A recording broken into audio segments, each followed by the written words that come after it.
Hello guys, welcome back to another video.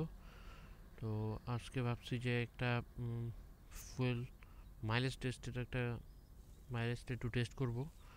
তো আমার এখন তো প্রপার ইনস্ট্রুমেন্ট নাই মাইলেজ টেস্ট করার জন্য। তো আমি ভাবছি যে আমার তেলের যে চাবিটা আছে ওটা বন্ধ করে তারপর আমি গাড়িটা চালাবো, দেখবো যে কতটুকু চলে, মানে কার্বোরেটরের জমে থাকা অবশিষ্ট তেলগুলো দিয়ে কতটুকু চলে, তো সেটা দিয়ে একটা ডিস্টেন্স আইডিয়া করা যায়।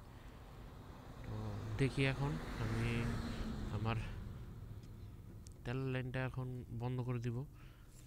আর এই আমার তেলের লাইন এখন অফ আছে, একদমই বন্ধ। এখন আমি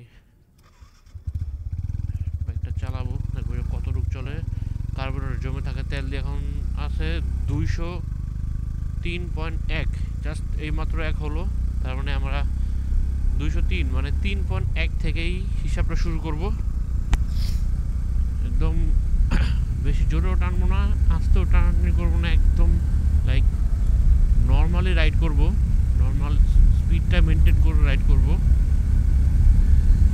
দেখি মাইলেজ কতটুকু দেয়।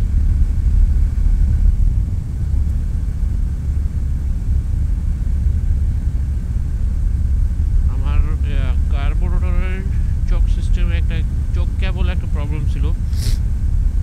তো আমি চক কেবলটা চেঞ্জ করে একটা চোখ লিভার ইউজ করি, যেটা পালসার বাইকের সাথে আসে। তো একটা পালসারের পুরাতন চোখ লিভার আমি আমার বাইকে লাগিয়েছিলাম। একটু থ্রোটলে একটু লুজ পাচ্ছি, মানে রেসপন্স কম পাচ্ছি। সমস্যা নাই, একটু আসে এরকম। 4.1 হলো আমার 1 কিলোমিটার হবে। 4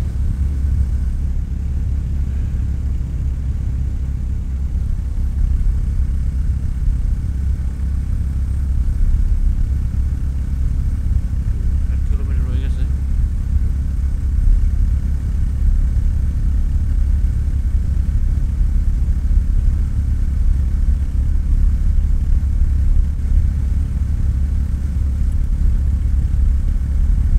এখন থ্রোটলটা ভালোই ধাক্কা দিচ্ছে। 2 কিলোমিটার কি হবে? 2 কিলোমিটার হয় নাই। 4.6 মেবি 4.7 পর্যন্ত যাবে। এখন আমি তেল লাইনটা আবার দিয়ে দিই।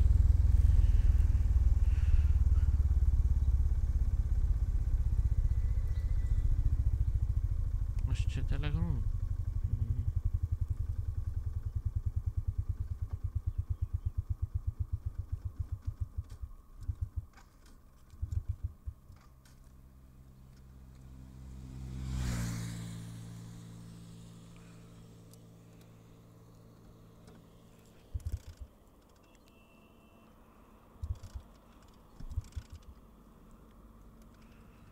তেল এখন নামে নাই, কিন্তু সমস্যা নাই।